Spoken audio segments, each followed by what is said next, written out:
UFC returns to Brazil this weekend with an absolutely stacked fight card. This is one you don't want to miss. I've teamed up with DraftKings Sportsbook to bring you closer to the action. Right now, all new customers that bet $5 will get $200 in bonus bets instantly. Download the DraftKings app right now. Sign up using my code Sonnen. The crown is yours.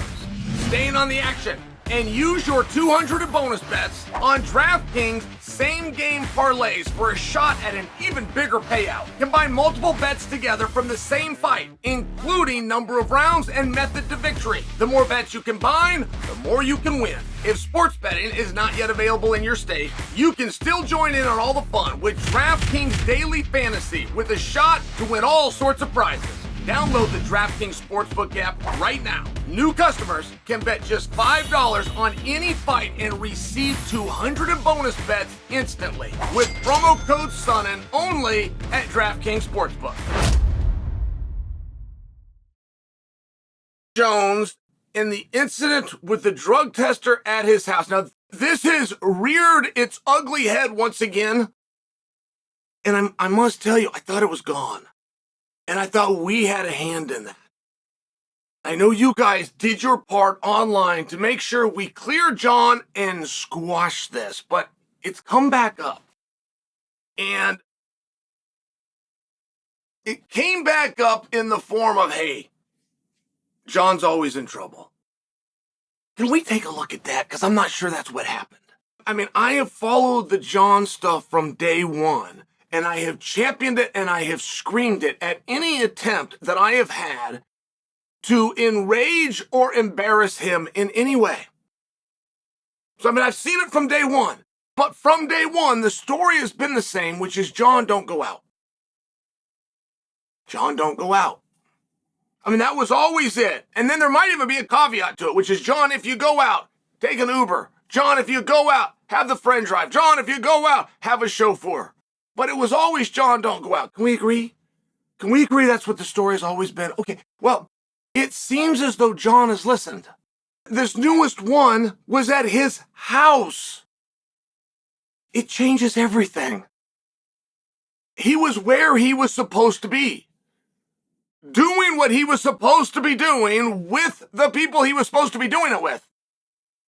Now, he's got an obligation. He's unique and he's in a pool.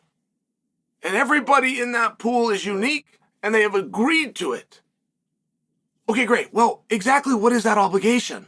The number one part of the obligation for the pool that they're in for drug testing is that you become available. Now, along the lines of being available is you have to be accessible by your phone and or accessible if somebody comes to your property. And the way they're going to do it is they're going to start with coming to the property. And if they can't reach you for some reason in that regard, they will then call you on the phone. Perhaps you're at the store. Perhaps you're headed home. They are reasonable and they will wait for you. And that is the way that this goes. Jon did all of those things. Now, once they reach you, you need to be accommodating. In a number of very trying situations, and I know a lot of you have been drug tested at work and you don't think anything of it. You think how simple it is. And while this is agreed upon, I'm not changing it all, but I would like for you to at least understand this is not a simple drug test like you would take at work. For example, they're going to take blood. I mean, that in and of itself is a very, very big deal. I have a friend, and you might know someone like this. I have a friend who tried to get life insurance, and this was 18 years ago, and he never got the insurance because they were going to take blood. They came to his house to do it, and he passed out. Now, I know that that's dramatic, but I'm just sharing personal story that I know, and you likely have heard him too. Like, that's a big deal to give blood for some people, and we can at least at a minimum agree it's intrusive.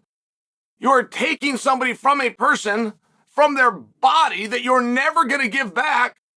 Pretty interesting concept. Now, let's talk about the urine part, right?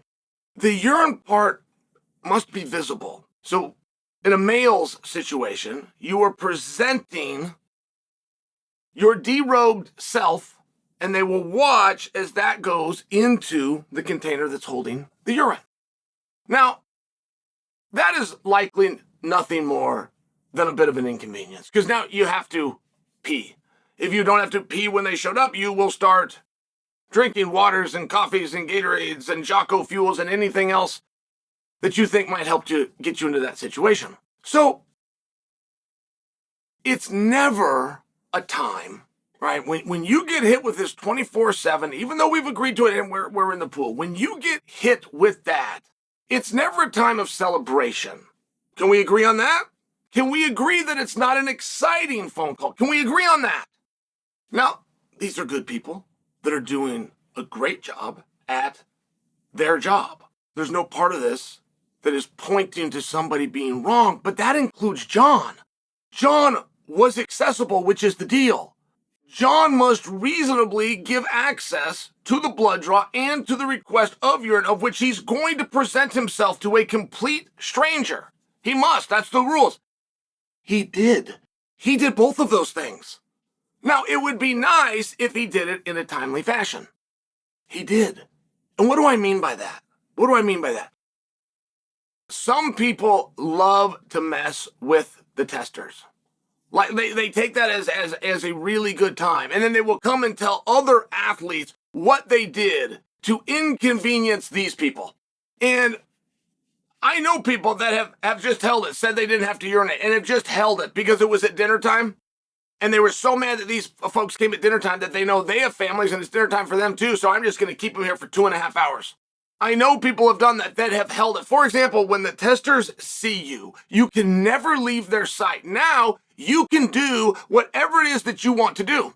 It wouldn't matter if it was taking your kids to school. It wouldn't matter if it was playing cards. It wouldn't matter if it was watching a movie. Nothing matters. You can do anything you want. That includes using the restroom. You will never leave their sight. I know a person specifically who wanted to test this and make them so uncomfortable that he decided he was going to shower. He claimed that he couldn't urinate just to inconvenience them, and then claimed it was shower time and took a shower and made them stand there and watch him. Two total strangers watching him in the shower. He thought this was cool. He thought this was a funny thing. Came and bragged about it to a whole bunch of the rest of us. I'm only sharing with you. Jon did nothing like that. He, as quickly as he could peed. He, as quickly as they wanted the vein and could get it, he gave it. He wasn't out. This wasn't the typical narrative of Jon should stay in. He did. It wasn't the typical narrative of have a friend drive, make sure you're not driving, get an Uber, call a chauffeur. None of those things happened. There was no driving. He was in. He did everything right. Now, there is allegedly a comment that he made. There's allegedly a comment that he made, of which he has not fully denied, but the interpretation of that comment, I think to any reasonable person, would see it Jon's way. There was never anybody that was in danger. There was never anybody that had a hand raised to them. I don't think a person even had a tone elevated. I gotta tell you, I wasn't there. But even without being there, everything that I just stated for you are sides of the story that both sides told. So now you have a little bit room for interpretation. Screw your interpretation. Jon was at home where he was supposed to be. Jon gave access to those he was supposed to give access to, and Jon gave blood and urine to those who came to collect it. We're all done here. And Jon did not do anything wrong.